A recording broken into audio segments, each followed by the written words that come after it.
Growing up in the 80s, I had a massive affinity for the power ballad. I was placed into this very fancy private school that did not exactly align with my values. Not only is music a form of expression, it's also a conduit to community.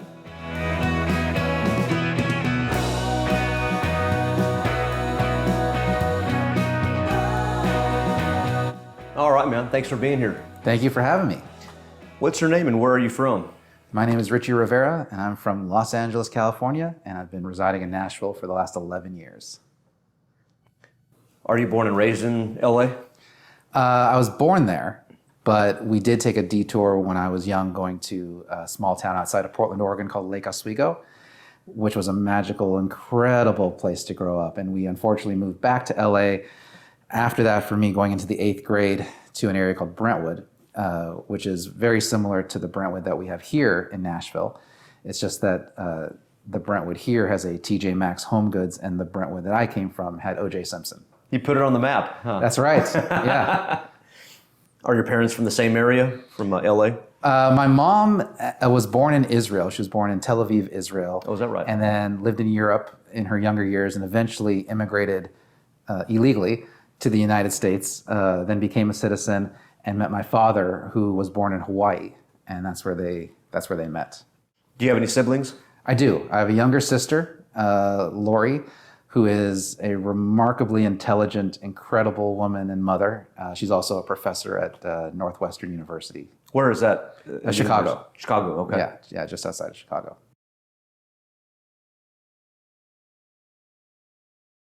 You know what? I don't come from a musical background. I'm kind of the black sheep in the family in many respects. Music growing up wasn't really a massive part of our upbringing. Like, it was around. It was like, you know, you're cooking dinner and there's the radio playing in the background, or on a car trip or something like that. Yeah. But it wasn't like my mom was a diehard Beatles fan or Elvis fan or anything like that. We had a couple records and things like that, but it didn't really factor much into our upbringing. My sister did take piano lessons, but I probably spent more time on the piano than she did. Okay. And so, I sort of just kind of found music on my own, or music found me, depending on how you look at it. Yeah, I've heard that a lot also, where one sibling starts to play and they kind of dwindle off, and then the real musician of the family kind of takes over. Takes over that instrument. Yeah, that's me. Apparently my father did play trumpet in the military band, but he wasn't a part of my life growing up, so I didn't really have access to that side of things. So for all intents and purposes, I was the only musician in my family. What is your main instrument? Drums. I did teach myself how to play acoustic guitar when I was in college. That stemmed from the fact that I went to college in Vermont, and they had a rule where if you were an out-of-state student, you had to live on campus for the first 2 years. Okay. So that presents a bit of a challenge as a drummer, because you can't really have a drum set in your dorm room. So we had to figure out something for me to do, and I was talking to some guy who lived on my floor in my dorm, kind of lamenting that I didn't have this creative outlet anymore. And he was like, well, do you want to borrow my acoustic guitar?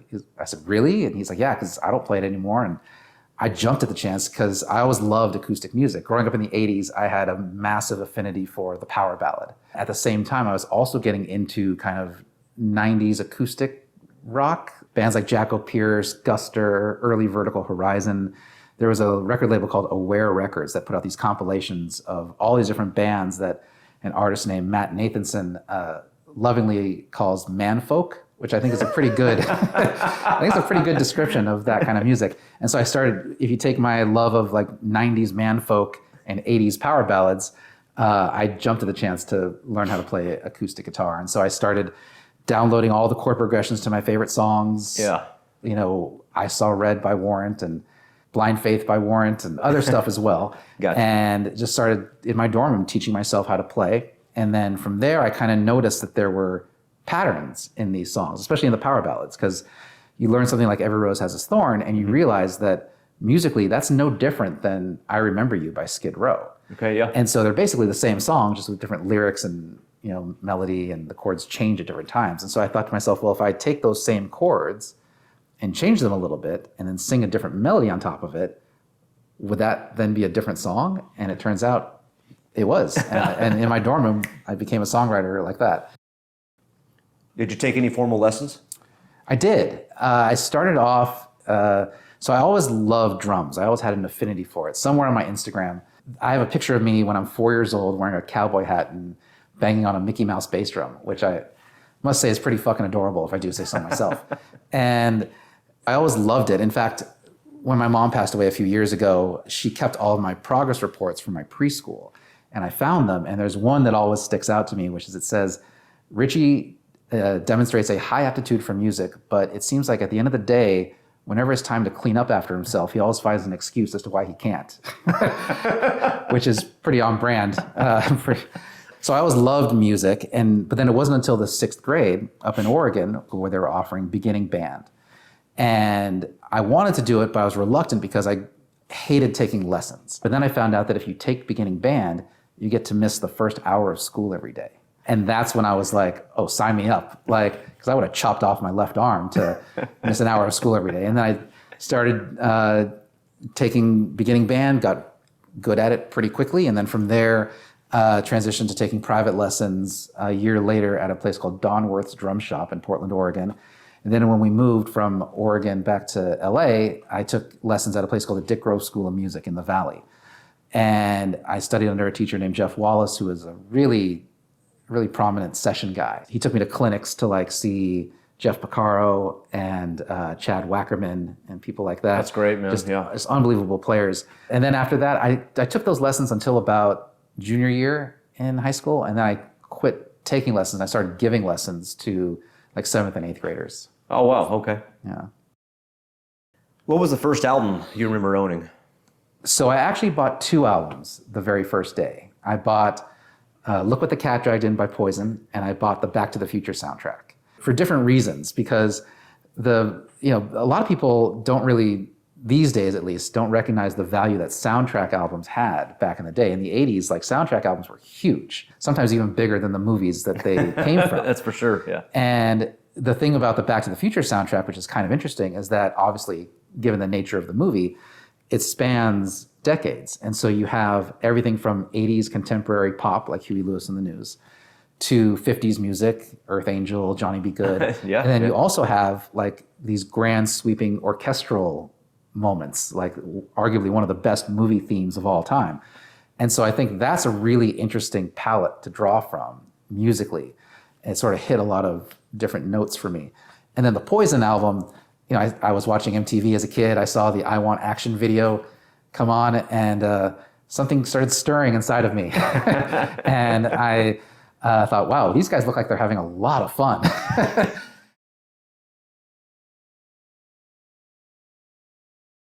So that same year that I started playing drums in the 6th grade, at the end of that year, we had our 6th grade talent show. Like it was the entire school, plus teachers, plus parents. And so it was probably around like 700 people or so. And it was my debut ever playing drum set live. I played drums too, and this is going to shock your impression of me, whatever. I know I come across as this badass rock and roll dude that just emanates masculinity and the, that I could like tear the head off of a cabbage. Actually, my very first song I ever played drums to was Out of the Blue by the mighty Debbie Gibson. Oh, yes. And so I remember playing that show and seeing the whole sea of people and thinking like, this actually doesn't feel weird. Like this feels pretty comfortable and natural. And then at the end of the show, the parents were all given VHS tapes. Kids, for those who don't know, a VHS tape was basically like the size of a book, but it could only play like, 30 to 60, maybe 90 minutes of video. It's like it's like a little mini YouTube. And so the kids were all given VHS tapes. And it just so happened that where the camera was that was filming me play drums, there happened to be a bunch of girls from my grade sitting right near the camera. And when I got done playing, they exploded and started screaming my name. I didn't exactly elicit that response on a daily basis. I was tall and skinny and lanky and had no game. I didn't really have a strong sense of self at the time. Sure, yeah. And I quickly did a calculation in my head, which was, wait a minute, I made this sound and they made that sound back at me, that's what set me on my path. Life-changing right there. Oh yeah, yeah. That kind of attention. And yeah. It was definitely, it was memorable for that reason.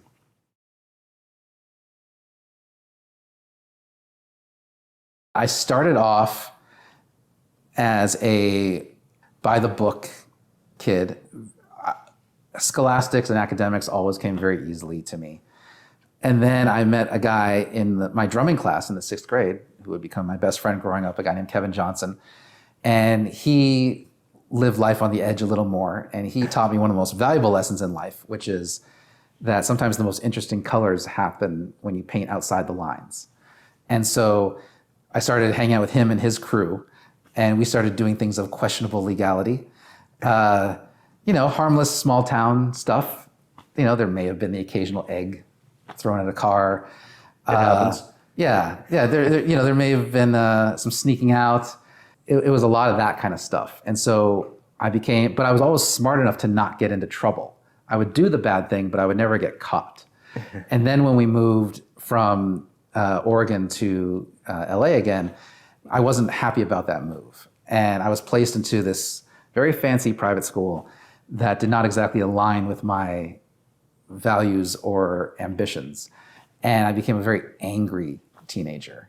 And so I was an angel as a child and a nightmare as a teenager.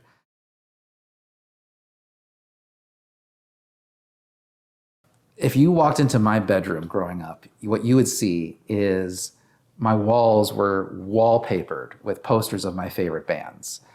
I actually had them organized according to success. So I would have like the A-level wall, which was Motley Crue, Poison, Bon Jovi, Warrant, Skid Row. Then I'd have the B level, which was Firehouse and Slaughter. Then I'd have the people who went gold, like Trickster, Steelheart. And then I'd have the up and coming wall, which was Kick Tracy, Wildside, Babylon AD, South Gang, Taiketo, those kind of bands that were supposed to be the superstars of tomorrow until Nirvana showed up and destroyed them all. But clean house. Yeah. Who was your all-time favorite artist or group? If you would ask me who my all-time favorite band was, I would have answered that I have a holy trinity of bands growing up, which was Poison, Warrant, and Motley Crue. But if I'm being honest, those bands haven't really put out anything in decades that I've been particularly excited about. I still cherish and love the older stuff, but either they don't release new material or the new material that they have released hasn't quite resonated with me.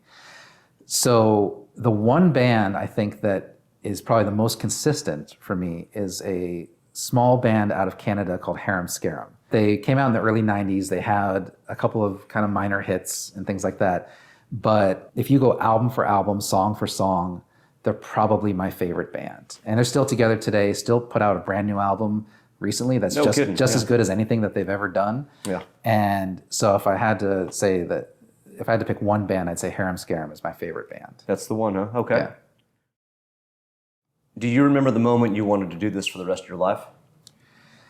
So the moment I wanted to do this for the rest of my life is basically a two-part answer. The first part is that talent show that I mentioned before, where I'm like, oh, wow, I love doing this, I'm good at doing this, and people seem to like it when I do it. I think the other aspect to it was the fact that when we moved from Oregon to California and I was put into this very fancy private school, what I saw kind of disturbed me in a certain respect, because prior to that, I actually wanted to be a lawyer when I was growing up. But the reason why I wanted to be a lawyer wasn't because I loved the law. It was because you could make money. And growing up, you think that's what's important.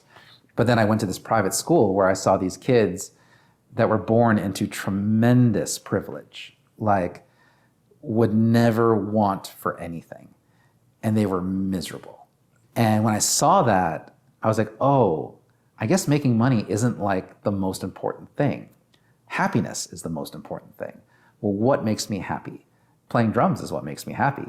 Yeah. I'm at my happiest doing that. And I just decided I wanted something else for myself, which was much to the disappointment of my mom, who sent me to this private school thinking that you're going to get this amazing education to set you off on this path. But if you want to be the next Tommy Lee, it's not necessarily the place to cultivate those ambitions. Yeah. Tell me about any day jobs you've had in the past. I've done everything from having a famously horrific stint as a landscaper. I've worked for a music magazine. I've done worked for the YMCA. I did bar promotions. I also have had some interesting day jobs in the music industry. Because growing up, I always knew that I felt like it would be irresponsible to go into an industry and not know what makes this industry work. What are the machinations behind it? And I just wanted to learn, like, what is this word recoupable that I keep hearing about? And what is cross-collateralization and things like that? So starting in college, I interned for the publicity department at Atlantic Records. From there, I parlayed that into a position as a college marketing rep for the next year or two. And then from there, I started working for Cherry Lane Music Publishing, and for their satellite office that they had in LA for a little while. Okay. From there, I ran day-to-day operations for an independent record label. And then from there, I worked in real estate for 9 years, which was sort of a turn. And then when I moved here for the first several years, I worked in music licensing, like placing people's songs in film and TV and video games and things like that. And along the way, I kind of amassed this knowledge of different facets of the business, from management to booking to legal to all these different things. Not because I necessarily wanted to do those jobs, but because like I'd seen enough behind the musics to know like it's very easy to get ripped off in this business. And what not to do. Right. And or just what you should know. Well, the brand new Harem Scarum album, Chasing Euphoria, which is a great album. What I've kind of gotten into recently is a lot of female singer-songwriters. I think they're doing way more interesting things than a lot of male-fronted rock bands are. So I'm getting really into, or I've gotten really into, an artist named Sarah Bareilles, Maggie Rogers. So things like that, I think is what I'm really listening to now, as well as some old favorites like the new Sebastian Bach record. It's a great album. Like, it's probably the best thing he's done definitely since Subhuman Race, and arguably since Slave to the Grind. So yeah, so a little bit of the old and a little bit of the new. Okay. If you were not a musician, what would you be doing? If I wasn't a musician, I probably would have been a lawyer, strictly for the financial aspect. But I used to check out these books at our public library about the law and the Constitution and things like that. I was kind of a precocious little shit. So my mom would ask me to do something, and then I would agree to do it, and then I wouldn't do it, and then she would say, well, why didn't you do it?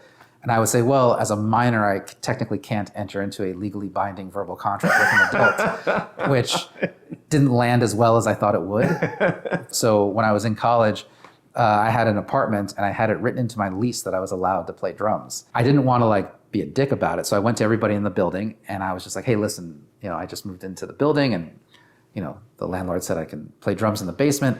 I said, but if there's ever an issue, if you ever have any problems, please call me. Like, I'm happy to accommodate your schedule.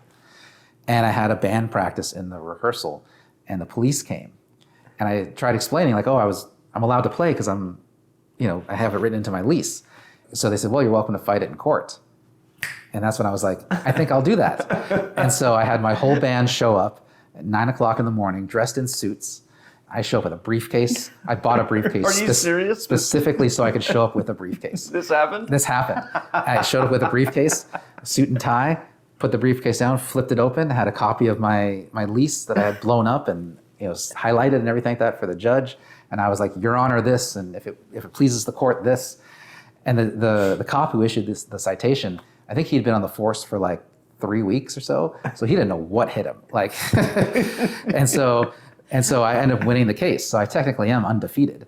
And so the judge afterwards, she called me to the bench and she's like, have you ever thought about being a lawyer? And I said, I thought about it, but then I found out being a musician is way more fun. And she's like, well, if you ever wanted to do this, you could clerk for me. And I was like, I appreciate that, but I've got a gig next week, so I'm good. The gig comes first. Always. That's an amazing story. That's an amazing story. How old were you? That would have been college. So that would have been, I guess, it was junior year of college. So that would have been, what, 20 years old or so? Okay.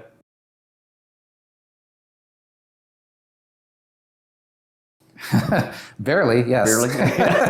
By the skin of my teeth, I managed to graduate high school. To this day, I firmly believe that had one of my best friends not been the son of my Algebra 2 teacher, I would still be in Algebra 2 to this day. Like I said, I was kind of going through a very difficult time in my life, a very angry teenager, kind of going through my Catcher in the Rye, Holden Caulfield stage of thinking the world is, full of phonies and none of this is real and this doesn't matter, which it kind of didn't, because I knew what I wanted to do from a very early age. I wanted to be a musician. And when you're going to a school that doesn't facilitate that, it feels shockingly unimportant at the time. So I was actually firmly convinced that when I graduated and we walked and got the diploma, I firmly thought that there was an 80% chance that I would open up the thing and it would say, "See us afterwards." Oh no! I thought it was like it was just for show, but it turned out to be luckily real. I went to the University of Vermont in Burlington, Vermont. Wow. Okay. Which is quite a drastic change from Brentwood, California. The reason why I went to college in Vermont was because this private college preparatory high school that I went to took an East Coast college trip during our junior year. And for whatever reason, University of Vermont was on our itinerary. And we got there, and just like with every school that we went to, we would take a tour of the campus, and then we would do like a Q&A session with somebody from the administration. One kid who's a total dick raises his hand. He's like, "Yeah, how's your dairy farming program here?" And the woman giving the talk is super excited because they have a fantastic dairy farming program. So she's psyched to launch into her spiel.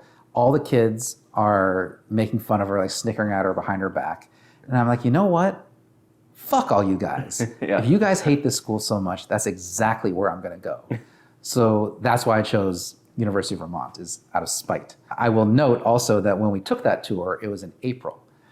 And what I didn't know is that from basically Halloween until about April, Burlington, Vermont is covered in snow. But I stuck it out for the 4 years and ended up graduating with a degree in political science and a minor in philosophy. Wow, man. That's dedication, especially in misery. Yeah, I'm not sure if it's dedication or stupidity. What was your first concert?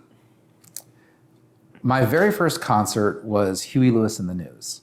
It wasn't like Motley Crue or Kiss, where there's like pyro and lasers and girls spinning on stripper poles or anything like that. Huey Lewis is basically a stripped down, meat and potatoes American rock and roll band. They're essentially a bar band, but like the best bar band you're ever going to hear.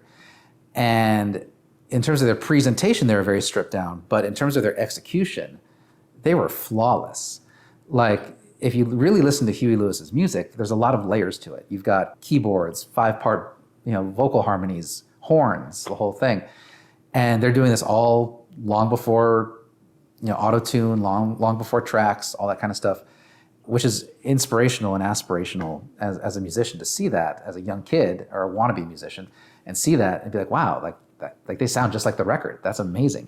But what I really remember about that show was where we were sitting, because we were seated, it was at an arena in Portland, Oregon, and we were kind of on the side of the arena. So to look at the stage, you had to like look to your left to see the stage. But if you looked directly ahead of you, what you saw was the other side of the arena. You saw all these faces like staring back at you. And I remember, even at an early age, because again, this is like 4th or 5th grade, this okay. was, the one thing that we all have in common is that we love this band. And growing up the way I grew up, I didn't really have that sense of belonging. And I realized in that moment that not only is music a form of expression, it's also a conduit to community. And that is what really, that was my takeaway from that show, was wow, like all these people are just like me. And I could finally see myself reflected in somebody else, which was a pretty reassuring feeling growing up. And it gave you a sense of belonging, is what you're getting at. Yeah, because it was like, oh yeah, these people are just like me, and I'm just like them, because we all love Huey Lewis and the News. And So for that, I will forever be grateful to Huey and his news.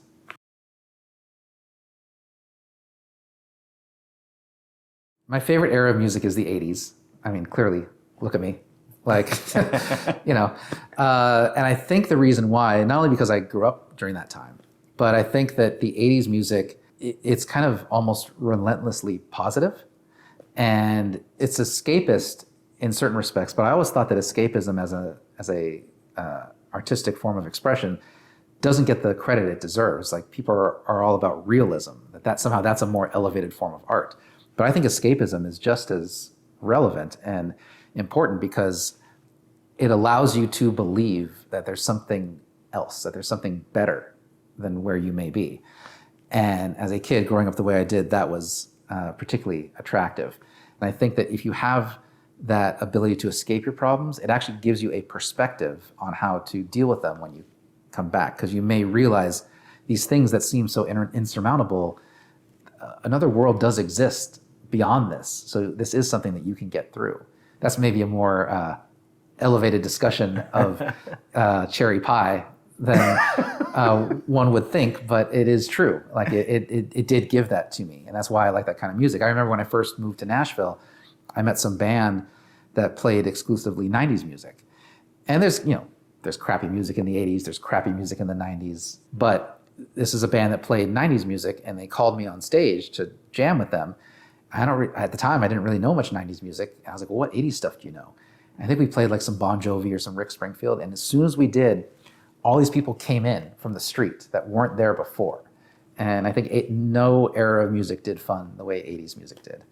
Some of us never outgrow the 80s either. That's right. And some of us never will, even when we're in our 80s.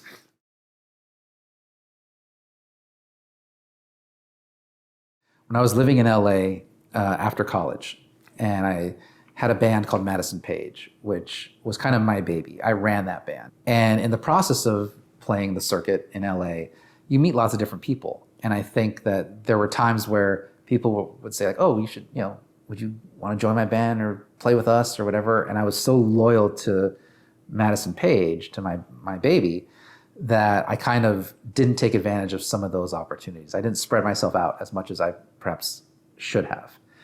I'm not saying that that would make a difference one way or another, but I think that if I could have done something differently, it would have been to not be so locked into the one thing, to not have tunnel vision, to allow yourself to be open to wherever the industry may take you. Because you never know. Nobody has a crystal ball. Yeah. And bands come and go. It would be to more focus on a career than a band as a conduit to the career.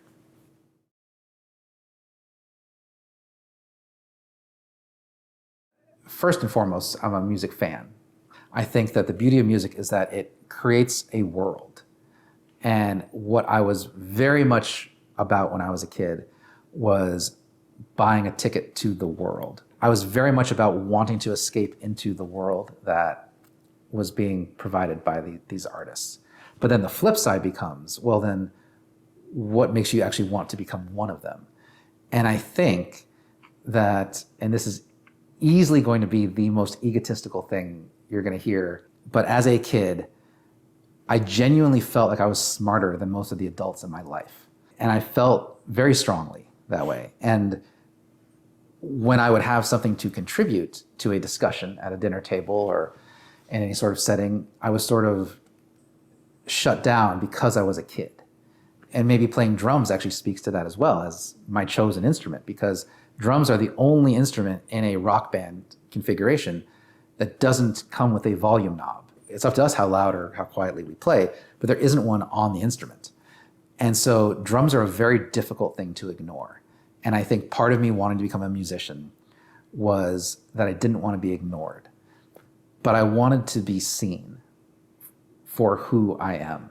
And that, I think, it's the reason I perform the way I do. It's the reason why I do all of what I do. I think I have something to say, and I say it in terms of songwriting, and I say it in terms of performance.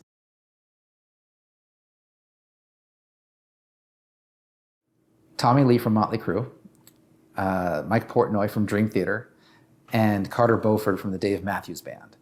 I always say that if you ever hear me or see me do anything even remotely cool, chances are I'm ripping off one of those three guys. Tommy, to me, represents everything a rock drummer should be.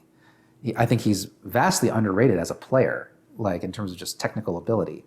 Mike Portnoy, he's got a lot of those same elements too, but in an entirely different musical world where until I discovered Mike Portnoy in Dream Theater, I didn't know you were allowed to count past 4 in music.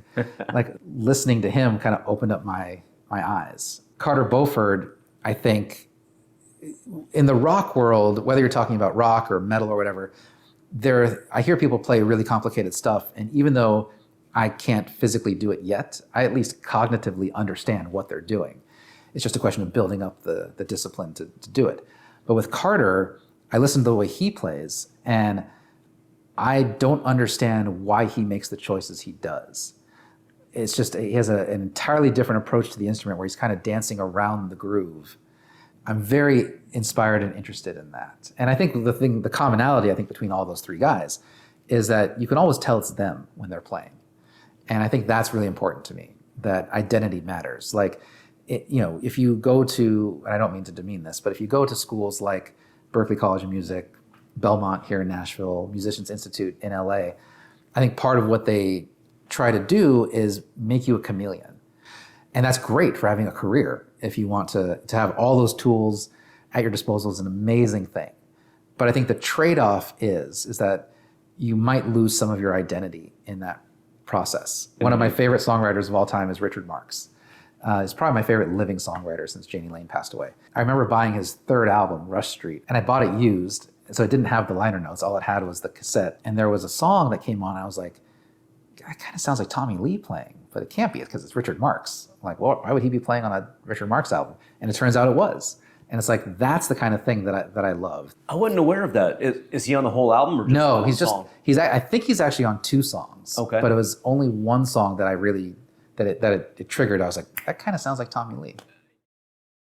If you had kids, would you encourage them to become full-time musicians?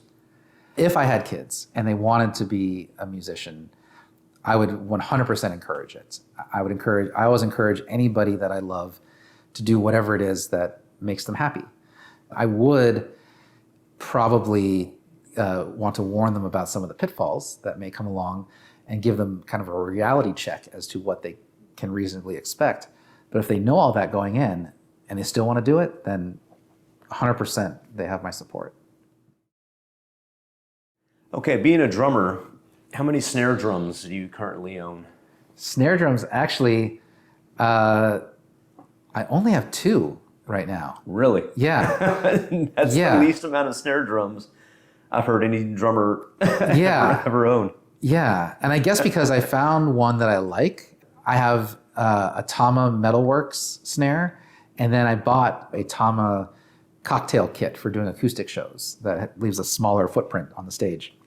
And it came with a 13-inch snare drum as part of that. So those are really the only 2 snare drums that I own. What about drum kits? So I have 3 drum sets. Okay. I have an early 90s 7-piece red Premier kit. And the reason why I have that kit is because it belonged to my best friend growing up, my friend Kevin Johnson, the guy who showed me that it was okay to live on the edge. Yeah, you mentioned him earlier. Yeah. Very important to me. And he passed away in 2000 from cancer. Oh, I'm sorry to hear that. Okay. I appreciate that. And he left me his drum set, which I played for the next 23 years. You play the same kit for 23 years.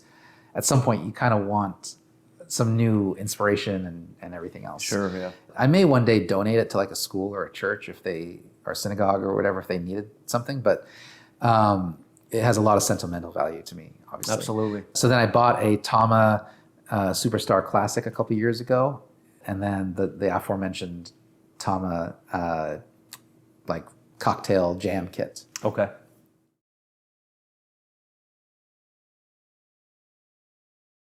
Probably Melbourne, Australia. I've been lucky enough to be there twice. Once was in 2020, right as COVID was hitting. When we left the States at the end of February of 2020, COVID was like a thing. And in the 2 weeks we were gone, it became the thing. And I remember we were in Australia watching the news back home and thinking, why is everybody fighting over toilet paper?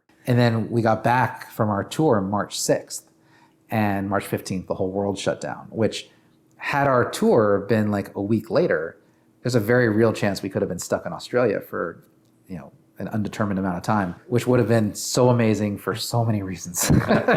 I met a lot of great people there.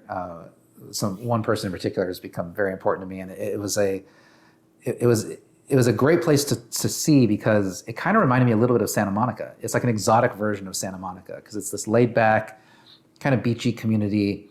So it feels familiar enough to be comfortable, but also foreign enough to be like exotic and cool. So that was probably my favorite city that we've toured in. Although I will say my favorite touring experience, which is kind of related to the question, is that, so I grew up in Lake Oswego with my best friend Kevin Johnson, and we had the exact same taste in music. We would turn each other on to bands that we discovered. We used to go see shows in Portland, Oregon, and there was a place called the Roseland Theater, and we would look at that stage and think, God, wouldn't that be amazing to play on that stage one day? And then when he passed away from cancer in the year 2000, fast forward to 2009, I was on tour with my very first touring gig, an artist named Avery Watts, and we got to headline the Roseland Theater. And so we got to play on that stage with Kevin's drums, and both his parents and my mom were in the audience. That's extremely meaningful. And that's... Wow, man. Yeah, so that will always be my favorite touring experience. Thanks for sharing that, man. Yeah.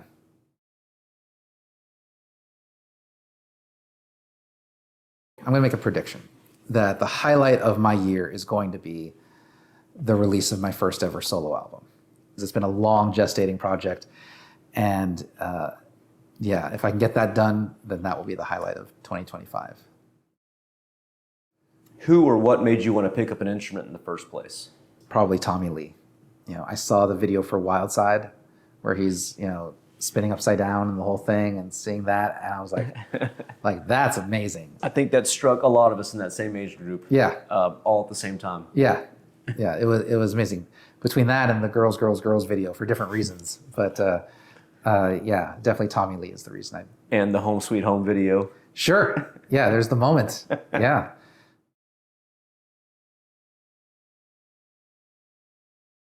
So I am finishing up my debut solo album, which is called The Death of Me. And it is about a relationship that ended a long time ago, and sort of the rebuilding process that one undergoes. I wrote these songs about that situation, never expecting anyone to ever hear them. It was never designed for that. It was simply so that I could write these songs and then strum on the corner of my bed in my shitty little one-bedroom post-breakup apartment in LA. And as a naturally creative person, you start thinking, well, gee, I wonder what a piano would sound like on this, or a drum loop, or whatever. And I had a little home studio rig, and so I just kind of slowly started fleshing out some of these ideas. And so I started farming out the parts to my musician friends and using the demos as like a skeleton. And so I did that and just kind of slowly built it up. And the first single I've already sent out to the mixer.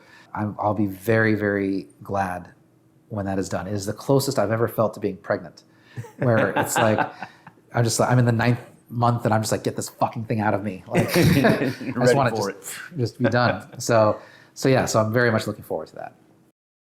What are some challenges you're facing in completing this project? I think I'm the biggest challenge in completing this project, because I kind of just need to get out of my own way. Like, I think I'm inherently a perfectionist about things that I care about. And I want this to be the best it possibly can be. Things like this are never finished. You just sort of have to stop. And so I just need to deal with that reality.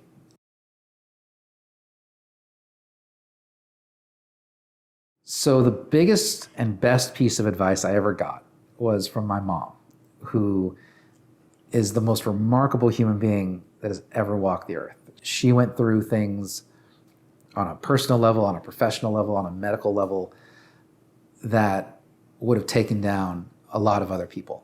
And she did it in such a way that my sister and I never knew. My family went through various levels of affluence. Like, there were times where we were very comfortable, and there were times where we were not. And as a testimony to her strength, my sister and I never knew the difference. that there were times where the only meal that my mom would eat were the table scraps that my sister and I left over for dinner, because she could afford to feed 2 of us, but not 3. And that has stuck with me. And the reason why I bring that up is because, and I don't mean to be a total whore shilling for my album, but it is relevant because the last 3 songs on the album are a musical movement called Choices. And the reason why it's called Choices is because my mom used to pack my sister and I our lunches when we were kids. And she would sometimes slip in these little inspirational quotes into our lunch bags, almost like our own personal fortune cookie. Wow, okay. And the one that always stuck with me is that it said, all the choices are yours. And that's the best piece of advice I've ever been given, because there have been periods of time in my life, one of which I may or may not be going through at this moment, where it feels like life is something that is happening to you, but you have a choice in those moments. You know, you have the ability to shape your own destiny and realize that you are not defined by your circumstance. That's the best piece of advice I've ever got. That's amazing, man. Thanks for sharing that. Yeah.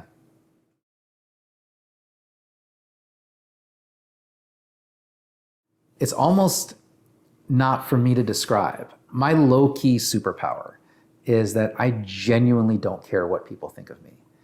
Like, there are people who are consumed with status and attention and approval. I've never been one of those people.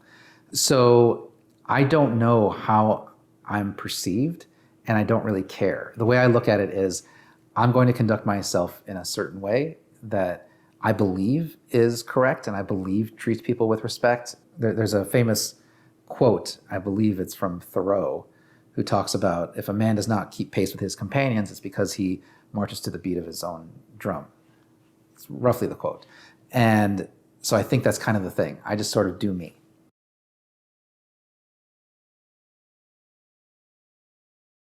The person who has influenced my life for the better is my mom. She is somebody who taught me the true definition of what love is. I always say that if anybody meets me and they have an even remotely positive interaction, then that's my mom. And so when she passed away in 2019, in some ways I feel like that's her continuing to live on through me and how I kind of move through the world and how I conduct myself. Yeah, yeah.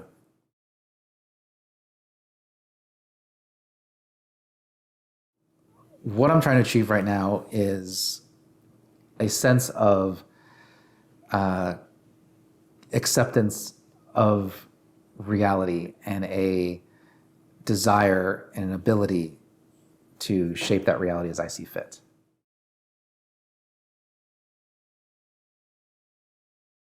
My long-term dream is basically the same as it was when I was a kid.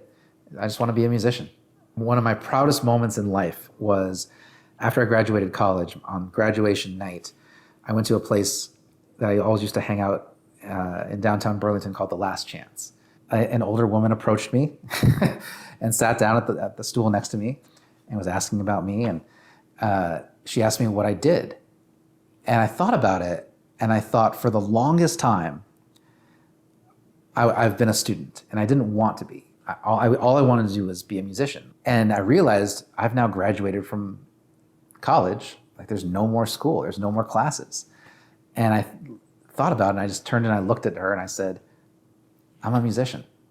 What that did, this wave of emotion just kind of came over me. This relief was just like, yeah, I can finally be who I'm supposed to be. And so my dream is to just keep being that on whatever level that results in.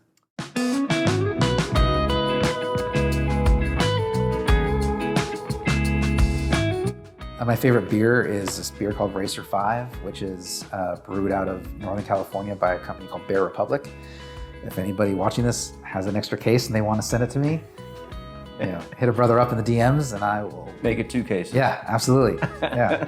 If I'm drinking, like a cocktail or anything like that, I guess I'd like a Jack and Coke.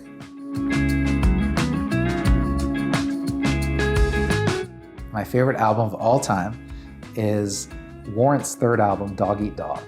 It's the album that came after Cherry Pie. It is the pinnacle of what hard rock songwriting can be. And that's purely the result of Janie Lane's talent. I have to agree with you, man. Janie Lane wrote some incredible songs. He's my favorite songwriter of all time.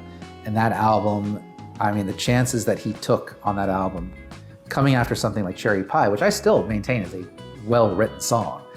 I mean, just the lyrical content and some of the arrangement choices. I mean, nobody else was doing anything even close to that in the early 90s. And if the album that I'm working on is anything even remotely close to it, I'll take that as a win.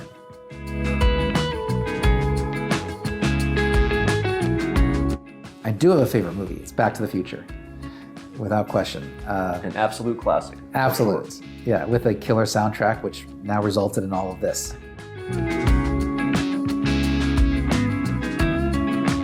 My favorite book is Hitchhiker's Guide to the Galaxy. Okay. It is a hilarious book. It's a silly book, and it's one of the smartest books I've read.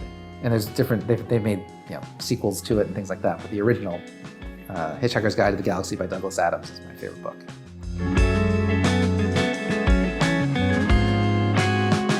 My favorite guitar player is probably a toss-up. I mean, you kind of have to take Eddie Van Halen and put him to the side a little bit because he's just an alien. So if you take him aside, I would say that my favorite two guitar players are Richie Sambora from Bon Jovi and John Petrucci from Dream Theater. John Petrucci in particular, like, people look at a band like Dream Theater and they think, oh, it's just shred, it's just, he's just noodling, it's just notes or whatever. But there is intention and meaning behind notes. I never understood why technical ability inherently means you're not playing with feeling. I never thought that those two things were mutually exclusive. And so you listen to him play, and it's like he is doing some incredible things, but he's not afraid to like break it down into like this beautiful melodic lead or even get bluesy in some parts. And he's an incredible player. And Richie Sambora, obviously, you listen to something like the intro to Bed of Roses, he's just sustaining these long notes, and it just hits you right there. And a lot of guys might have been tempted to fill that up with stuff, and he just lets those notes ring. And I think that is the sign of an artist, and I really appreciate what he does. And it's important, absolutely, yeah.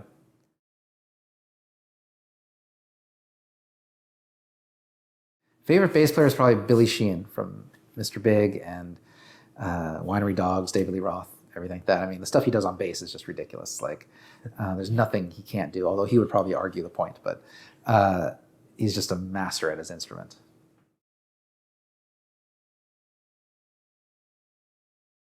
I don't really have any guilty pleasures. I love the band Hanson.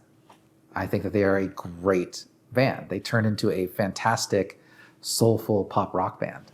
The first song I ever played drums to, Debbie Gibson's Out of the Blue. I still stand by that song. If I like it, like I'm hooked in for life.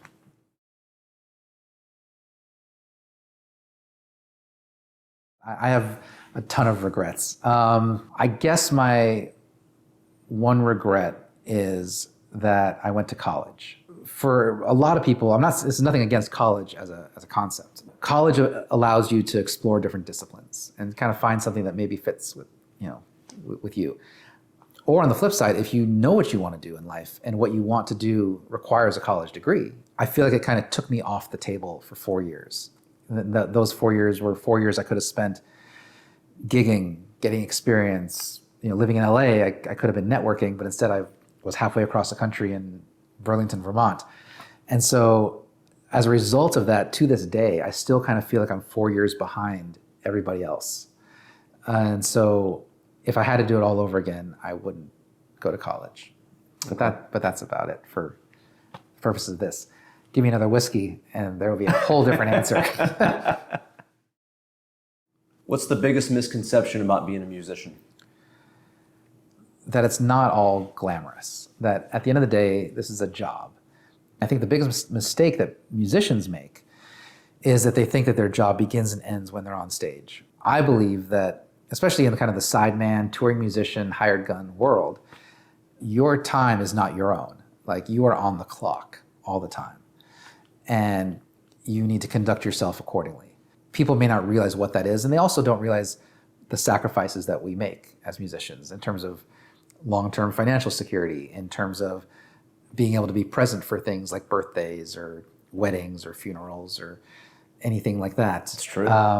Because we spent a lot of time growing up in our room trying to perfect our craft, and now doing what we love oftentimes requires travel, and that may not always be conducive to some obligations and responsibilities that one has, in a personal life. And so I think that those two things, the lack of glamour and the level of sacrifice, are things that people don't really think of.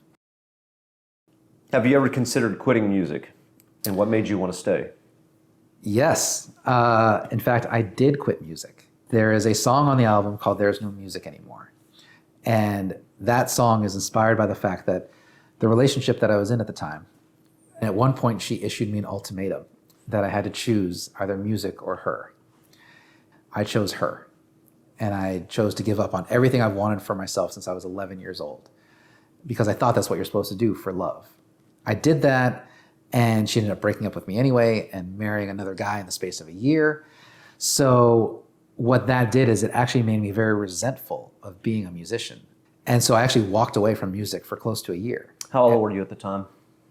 Oh God, this would have been, I was maybe 32, 33, something like that. And then what brought me back was a very good friend of mine who happens to have been my orchestra teacher in high school, a guy by the name of Nathan Wong, who started hiring me to do session work when I was 14 years old. My first ever session was for the animated version of Bill and Ted's Excellent Adventure, called Bill and Ted's Excellent Adventures, plural. He paid me $150 because he needed they were doing a song that he said they wanted something that sounded like Van Halen. He says, "Can you play drums like Alex Van Halen?" And at 14 years old, I was like, yep. From that point, he kept getting me gigs throughout the decades. To this day, he still gets me gigs. And so what happened was, at that time when I had walked away from music, he called me up, and Nathan is a relentlessly cheery person, which is a great quality to have, unless you happen to be going through a massive post-breakup trauma. And he goes, "Well, I've got a gig for you, a musical adaptation of the 80s movie Heathers." And so I was like, okay. And then he says, and it's starring Kristen Bell. She was in Frozen. She was Veronica Mars, The Good Place, Forgetting Sarah Marshall.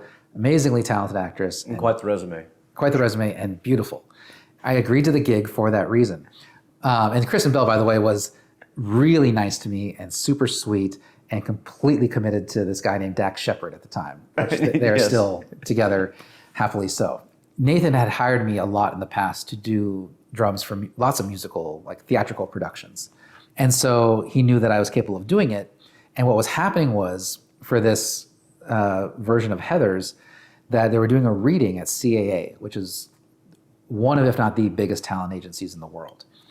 3 days before the showcase, they decided that they wanted to add drums. I was kind of thrown into the fire with 3 days notice, and we went and we did the showcase at CAA, and I nailed it.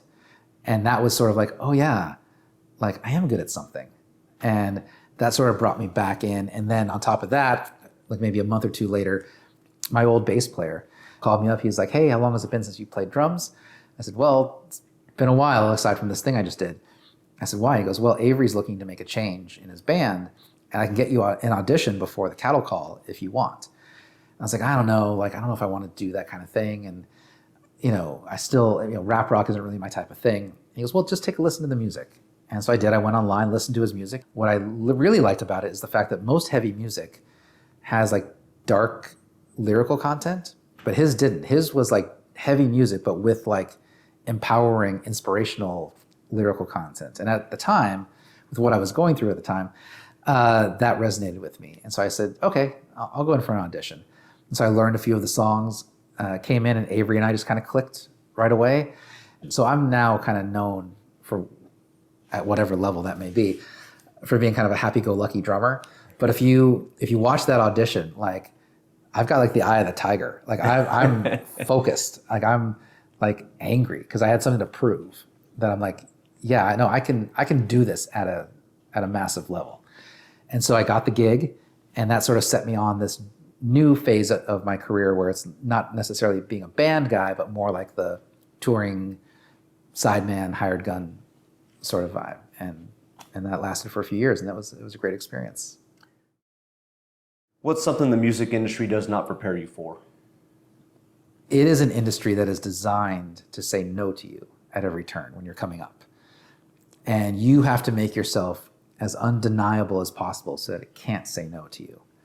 However, if you manage to make it past that threshold, the industry flips. And now it's an industry that's designed to say yes to you at all times. So the question is, what are you going to ask of it? And I think what the music industry does, and it's the entertainment industry as a whole, music industry in particular, is it sort of amplifies whatever's already inside of you. Like if you're a good person that treats people well with respect and you have empathy and humility and gratitude about your circumstance, that will be amplified in how you treat people in your orbit. If you are somebody who is maybe insecure, and one of the ways in which you deal with your insecurity is that you need to push down other people so that you can elevate yourself, the music industry will allow you to do that as well. So it's kind of a question of if you're pulling out the Excalibur from the stone, like, what are you going to do with it? Are you going to use it as a tool, or are you going to use it as a weapon? And that's something I don't think people are prepared for.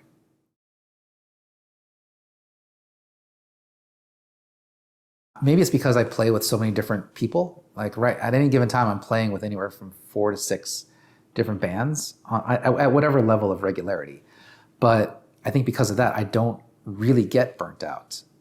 I've seen people get burnt out.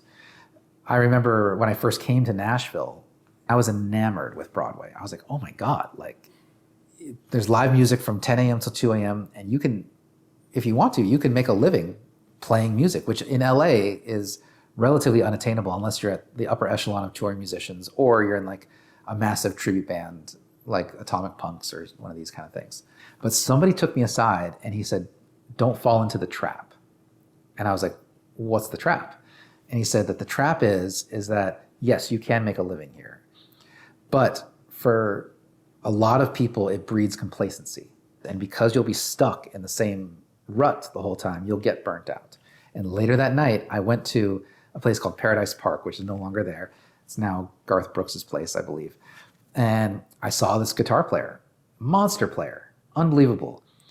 And he was playing Sweet Child of Mine, and the look he had in his eye, this like 1,000-yard stare of just, he just wanted to be anywhere else other than there. And he was drunk and sweaty, and he just looked miserable. I was like, that's the trap. I'm somebody who thrives on new stimuli, new situations, new environments. And so I've been lucky enough that that hasn't happened. Like I still, even when I'm playing on Broadway, which I've only really done in the last year or so with any regularity, I love it. I enjoy it, and and you get paid to boot.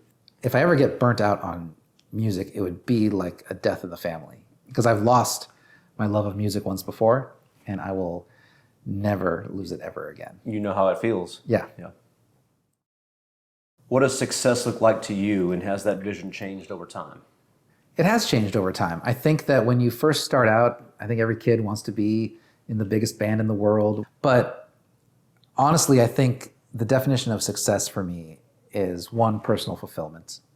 And 2, as long as you're able to pay your bills, playing music, I just want to be a musician. And as long as I can say that and do that, then that's success to me. Anything else beyond that is just gravy.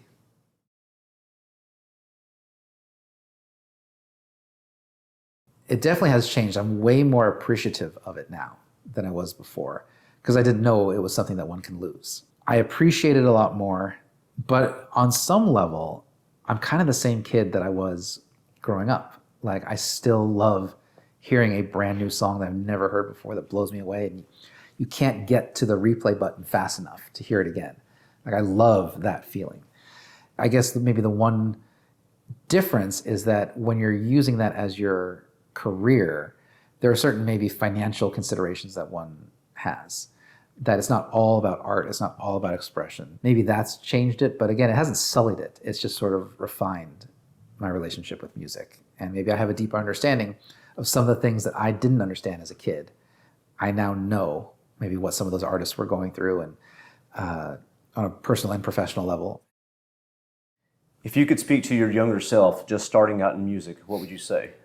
You are going to achieve more than 99% of everyone who's ever picked up a pair of drumsticks will achieve. Whatever is happening to you at the time, which when you're young, everything seems so important. And so there's a lot of drama and everything has so much meaning and everything. So much of that doesn't matter.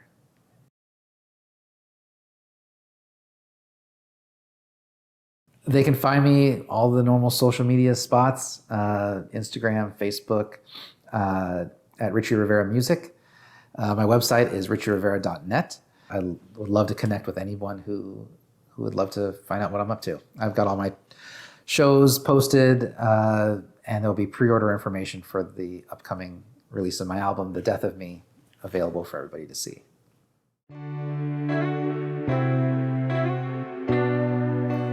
Excellent, Richie. Thank you so much for your time and great conversation and great answers. My pleasure, dude. Anytime. Congratulations on all this.